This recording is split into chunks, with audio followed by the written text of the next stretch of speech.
Hey, what's up, everybody? Welcome into Tom Curran's Patriots Talk podcast. We got a good one today. Mike Florio from Pro Football Talk. He joins us to talk about his findings on Deflategate. Yeah, Deflategate. It's in advance of his upcoming book, Playmakers. And Mike uncovered some really interesting details I think you're going to enjoy. He also has some outstanding insights on some other things that are circling around the league right now, so enjoy that. Also, I want you to catch us on Quick Slants later today. We'll rehash that Rodney Harrison interview on Slants. Also, as the week goes along, we got some special guests. We're hoping on a Gerard Mayo, a Kay Adams, so a Quick Slants reunion. I think Julian Edelman's been on Quick Slants too. He is on the docket as well, so we're going to keep pumping content. Enjoy the week. In comes our good friend Mike Florio from Pro Football Talk. He's a good friend of mine. I don't know if I'm a good friend of his. I better be. I mean, I do an awful lot of stuff for his stuff. How are you? That's a very loaded question. Yeah. What else do I have to say other than, yes, you are my very good friend. Please come to my house and give me COVID now that you're at Radio Row with all the maskless morons. I'm just kidding. Will you stop? We all had to get cleared to get in here. Be that as it may. We'll have COVID conversation later. I'm sure you guys will all tune in for that. The book Playmakers. 100 essays on the NFL. Can you give a quick synopsis? Give me the blurb for the book that drops March 15th from you. It's a look back at the last 20 years in the NFL, and we've separated into 10 different subjects. Within those 10 subjects, whether it's coaches, whether it's free agency, whether it's the draft, whether it's player misconduct, major controversies, etc., it looks at each of those stories, 750 to 1,200 words each, with what happened, with maybe some new details if I was able to dredge them up. Sometimes I could, sometimes I couldn't. I mean, for some of these things, they're 15 years ago. But what happened? What did the league do about it? What does it tell us about the National Football League? Where is the NFL doing things properly? Where does the NFL need to improve? And the final section of the book looks at the future. What are the things the NFL needs to be worrying about in the coming years, as if the NFL cares? Because even if they try not to be the most successful sport in the country, they will still be the most successful sport in the country. It's like Brewster's Millions. Remember that movie where Richard Pryor had to spend and he couldn't spend all the money? The NFL would have to do the Brewster's Millions approach, and they still would have goodwill and ratings points and dollars to burn, even if they tried to alienate everyone. Well, it's interesting that you mentioned that you are, in some instances, uncovering new information about old stories. And it's also interesting when you talk about the NFL as a machine that can just go on making money, because a few years ago, related to Deflategate, there was a prominent NFLPA individual who described Roger Goodell as, I can't remember, I think it was a 2-year-old lifeguard. I mean, or a lifeguard in a kiddie pool. Nothing can go wrong. I mean, it's just not a hard job being the NFL commissioner, because the machine will continue to roll forward and create money. However, there are occasions where Roger Goodell has made life more difficult for himself than necessary. Deflategate being a prime example, which we all understand was a level of retribution from the rest of the league because of Spygate's failings and agitations related to that. Mike, you had revelations, which will be in Playmakers, about where the information actually emanated from when Chris Mortensen sent out a tweet that 11 of 12 footballs were found to be deflated. That was really the stick of dynamite that blew up and caused a ripple effect that, had it not gone out when it did, might have headed off one of the great, ridiculous controversies in professional sports history. And you hit the nail on the head. Let's remember what we thought about Deflategate before Mortensen's report. Before that, it was a curiosity. Bob Kravitz had reported, and I think he was with the Indianapolis Star at the time, or maybe he was with one of the TV stations in Indianapolis, but he reported they were looking into it. Once Mortensen said 11 to 12 footballs were deflated by at least 2 pounds each, right, that's when we're like, holy crap, it goes from curiosity to full-blown hashtag controversy. And I think that without that, we don't have the week between the conference championship game and departure for the Super Bowl with Tom Brady taking the body blows. Remember how bad that press conference was? Oh, yeah. And Oh, I yeah. think the setup for that press conference was Mortenson's report, because at that point, nobody knew what the truth was. Nobody knew who did it. Who did it? I don't know. How did 11 and 12 footballs get underinflated by 2 pounds? I don't know. Are you a cheater? I don't think so. I mean, remember, it was just so awkward and weird. And that report is what cast the pall of awkwardness over everything.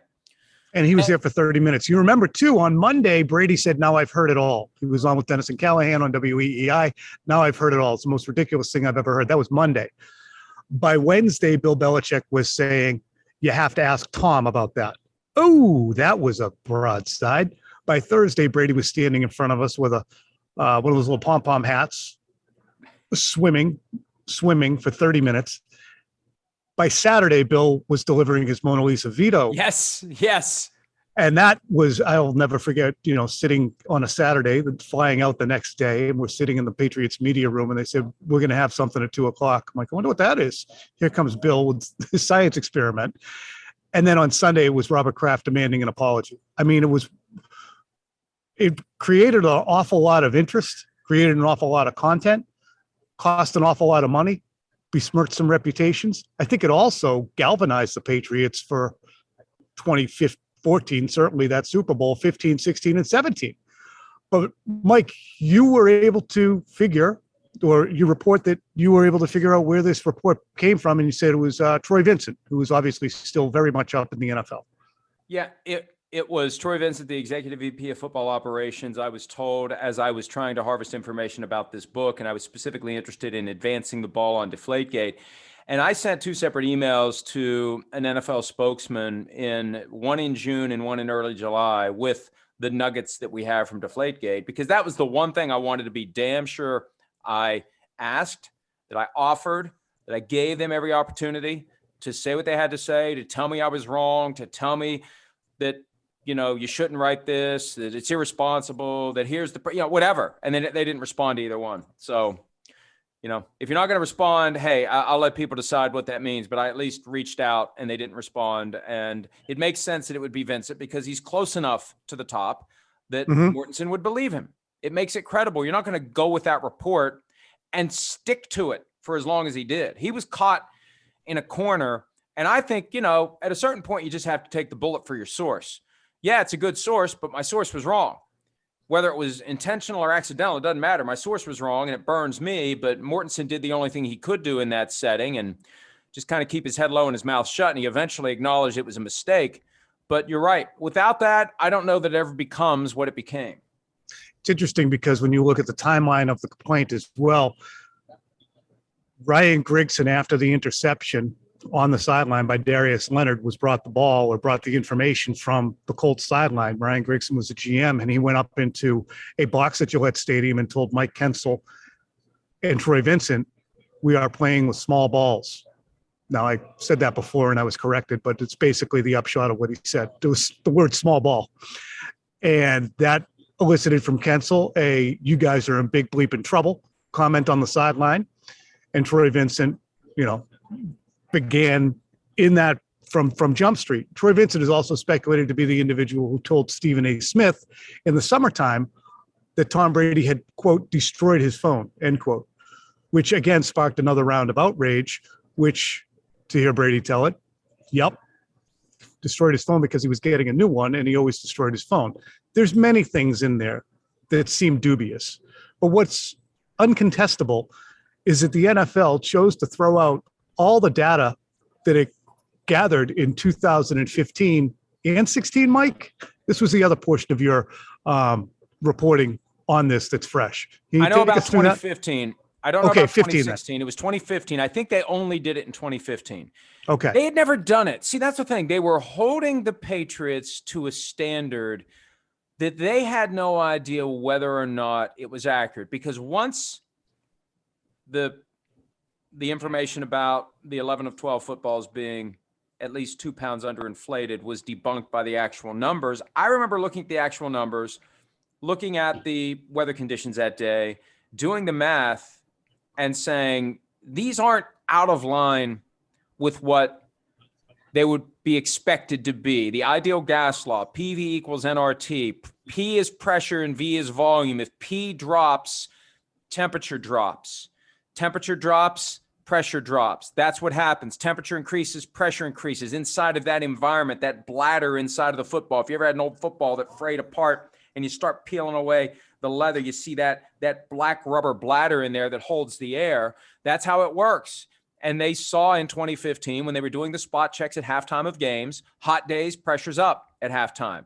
Cold days, pressure's down. Hey, imagine that. Exactly what everyone was trying to tell the NFL when they were determined to conclude that there was prima facie evidence of cheating. And look, were the text messages exchanged by McNally and Yastrzemski questionable? Yes.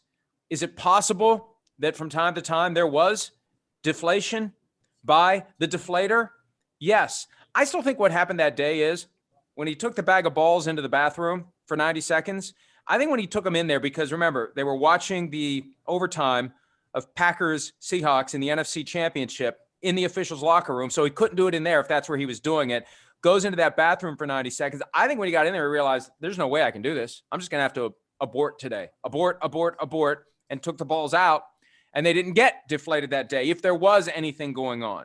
But that's the bottom line. If you don't have conclusive evidence, you caught them with their hand in the cookie jar. When you're telling everyone you caught them with their hand in the cookie jar, that's what becomes a problem. So, long story bearable. All those numbers from 2015 expunged at the behest of General Counsel Jeff Pash. And again, I leave it to the imagination and to the application of common sense as to why those numbers would be expunged. Did they fit the narrative that the NFL was trying to push regarding the Patriots, or did they debunk the narrative?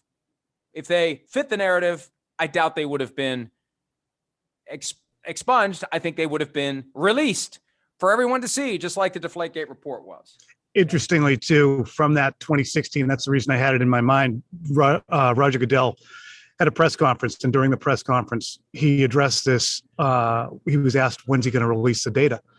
And he said, yeah, those are spot checks. We were never going to release that data. However, I had spoken to Greg Aiello about how's the data coming a couple months previous, and he indicated that all the numbers were being collected and evaluated. They weren't just squeezing them and saying, yeah, this checks out. Yeah, this checks out. They were gathering data. And again, as you point out in the story and today, the data didn't serve its purpose.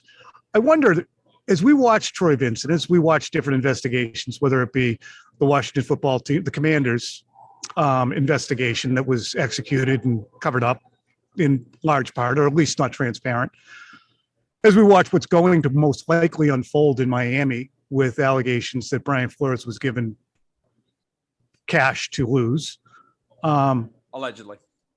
Correct. Did I not say allegedly? I don't know. I'm just making sure. I'm protecting both of us. Allegedly. Yeah, put an allegedly over everything.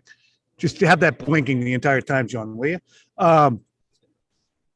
And Troy Vincent continues to climb the ladder, and Roger Goodell seems to be in the autumn of his commissionership.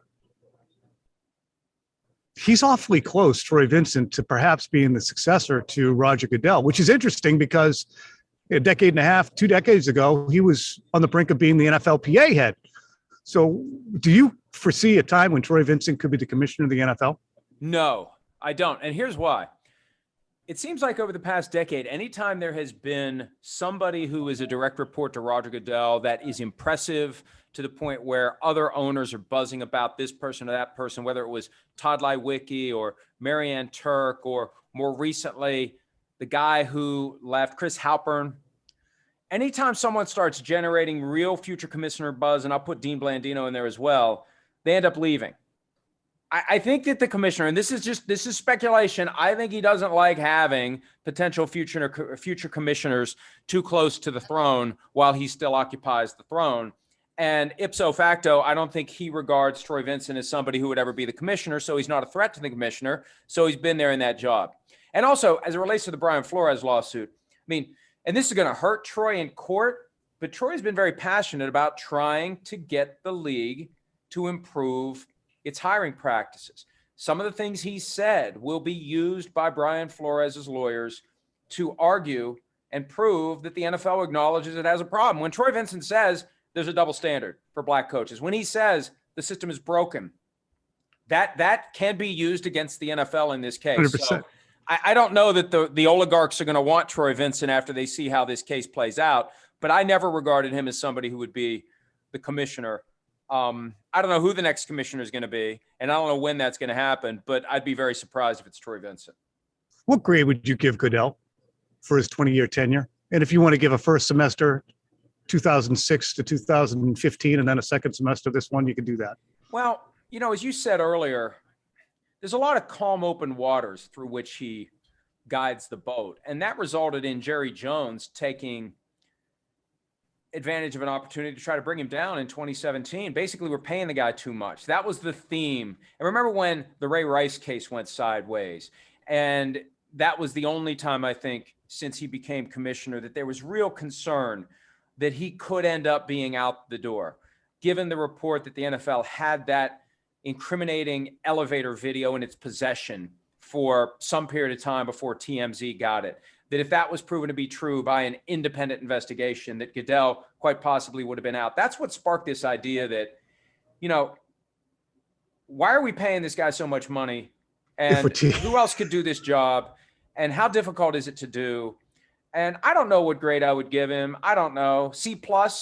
I don't know. Am I grading on a curve? How do you compare? It depends. You probably grade differently if you're an owner, if you're a fan, if you're a fan an owner, in it's New an England. A+. If you're an owner, it's an A+. And I remember when the lockout was happening and they were making people like Roger Goodell and John Mara and Jeff Pash available all the time to us in the media because they had a story they wanted to get out about the NFL Players Association and why everyone should be mad at the players and not at the owners for this lockout, even though the owners are the one who did it. I remember the league trying to get me behind this idea that the commissioner is the commissioner for all constituencies of football. For the owners, the players, the fans, the media, at every level of the sport, like he's the emperor of football at all levels. And he serves everyone. And that, as you know, is a load of crap. His constituency is 32 owners, 31 oligarchs and the CEO of a corporation. That's who he answers to. And as long as they're happy, he's employed. And as long as they're happy, he's making more and more money. As long as he wins the lockout and then crushes the officials union when they declared victory and defeated after the Fail Mary play. And that's obviously chronicled in Playmakers as well, how the lockout of the officials crumbled as quickly as it did after that horrible call on a Monday Night Football game between Seattle and Green Bay. And so, has he served his bosses well and made them all even richer than they were? Yes. Has he served the game? Has he served the interests of staying ahead of controversies? The NFL is very reactive, not proactive. There's a lack of imagination. There's a failure to understand how A leads to B, leads to C, leads to jackpot.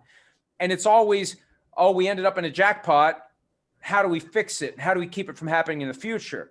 There's never how do we avoid this ever happening at all?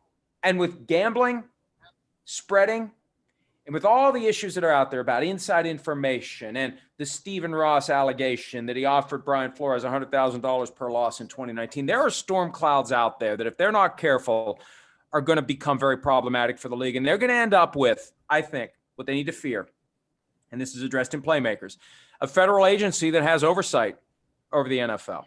Not just a congressional committee that shows up from time to time, an agency that is created for the sole purpose of regulating professional sports and specifically professional football. The SEC, not the Southeastern Conference, but the Securities and Exchange Commission didn't appear until 5 years after the stock market crash in 1929. It takes sometimes a scandal to put it on the radar screen.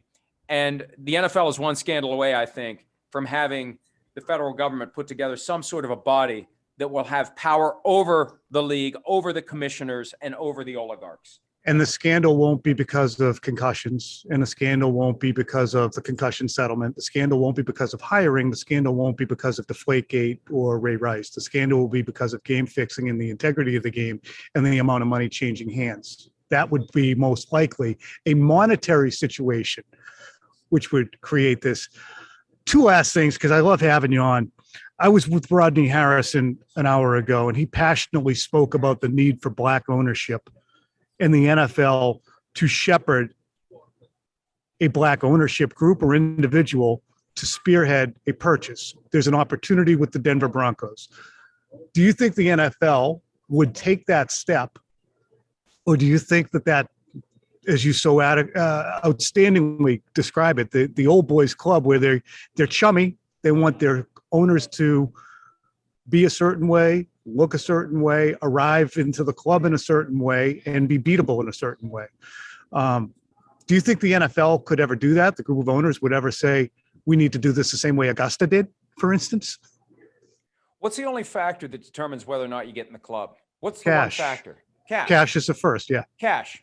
So there aren't a lot of people who have the cash to buy controlling interest in an NFL team. One of the things I'm fascinated by is Tom Brady ever going to have enough cash, enough liquid cash that he can purchase and operate 30% of an NFL team, because that's the minimum.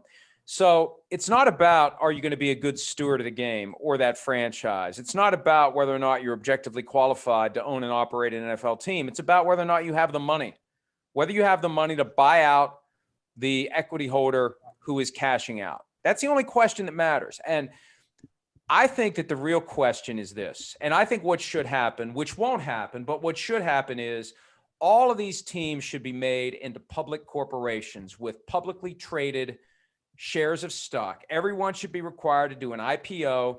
And if the current owners want to retain X percentage of the stock, so be it. But I think there needs to be corporate governance of these teams. Not that corporations are by any means insulated from the kind of behavior that spawns lawsuits every single day. But there's no ultimate accountability for the owner of an NFL team, especially when the other owners are willing to rally around him and circle the wagons and make sure, for example, that Daniel Snyder doesn't get run out as the owner of the Washington Commanders, because they don't want to ever be in a similar position. So if they protect him, they protect themselves. I think if you had a corporate structure with a board of directors made up of diverse cross-section of the community that the team represents, if you had layers of committees and standards and practices and accountability, if your CEO isn't getting it done, your CEO is fired. That happens all the time in corporate America. If your CEO is getting it done, you stay. If you're not getting it done, you're gone. But you don't have a situation like you have in the NFL where, as Jed York, the owner of the 49ers, said a few years ago, you can't fire the owner.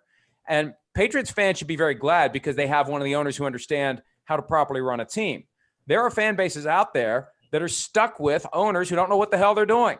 And you're stuck. What are you going to do? You can't do anything about it. So I think the real path through the problem that came to fruition last week with Brian Flores, the underrepresentation of Black coaches as head coaches and Black executives as general managers, it fundamentally comes down to these adult versions of Veruca Salt who want what they want, when they want, how they want it, and how dare you tell me what to do? I am in charge of my team. Don't try to get me to hire a Black coach. No, don't try to get me to do anything. I am going to do what I want to do. And I will do the opposite of what you want me to do, just to remind you that I get to do what I want to do. That's no way to run a professional sports league in this day and age. And I don't know, Tom, I don't think we'll live long enough to ever see it happen. But maybe the Packers are the only ones that are doing it the right way, and the other 31 teams should operate exactly in that same manner. Well, I'm guessing that might be a portion of the futures essays in Playmakers. It's not, because I just thought of it last week. So it'll be in Playmakers too. Playmakers 1 covers the last 20 years, 2001 through 2020. I think Playmakers 2 is probably going to cover 2021 and 2022 and maybe a chunk of 23, because it seems like a lot of stuff. Like at a time when it felt like the NFL had gotten its act together, boy, there's been a lot of stuff that's gone on. And most of it is either self-inflicted or it was avoidable if they had been proactive instead of reactive. Some of it is the spasms of what we're going through in America too. I think just forced by societal changes in some ways. It's a great talk. That's why it's always awesome to have you on. I appreciate you. I want you to stay safe. Okay. Don't be sarcastic with me. I'll still find I'm not being sarcastic. I can still kick your ass with a mask on, and I beat will. Me senseless with a mask and and one of those big visors. Bring it on. I told somebody. I said it on our show last week. I gave everyone fair notice. You get within 4 weeks, 4 feet of me, I'm punching you. That's so great. Don't get within 4 feet of me, or I will. He's going to be running around with an astronaut helmet. Fishbowl. I've got to figure it out. 2 masks and a fishbowl. You know, here's the thing, and I know that we're probably way over time, and this is probably going to get edited out. No, it ain't. I haven't left my bubble in 2 years. I have Really? stayed to myself for 2 years. We took a family trip to the beach. It was the same 12 people that I see on a regular basis. This is my first foray into the world since before the pandemic began. And it has been horrifying at times Jarring. in the 2 days Jarring for since you. I've left my bubble. So alcohol is going to get me through the week. I think there's a dispensary near the convention center. I may have to visit that as well. And that'll get me through. Serenity now, insanity later. I came at it. No, I came at it from the entirely different. I've been playing basketball for 2.5 years. I never really stopped. I'm out. I'm doing it. I don't know. I guess, Well, you know, hey, man, it's your choice. I I've know got some that's health the thing. issues that have me concerned about what would happen if I get it. So I'm protecting myself. Yeah. And I see, that's the way to do it. I mean, I don't think less Right. of But Mike I'm thrown into, I mean, after 2 years of protecting myself and being thrown into this, where, you know, I showed up yesterday to do our show. We taped it late yesterday afternoon in lieu of getting up at 4 a.m. to do it. And the NFL Experience was open and there were plenty of people in there and the mask mandate was not being followed. And I was horrified by it. I almost left. I almost walked out. I almost went to LAX and got on a plane and went home. So still might. But well, I'm glad I caught you how the before. goes. Yeah. Well, then I'm not going to get an ass beaten from a guy in an astronaut helmet. Lucky me. I'll see you. See you, pal.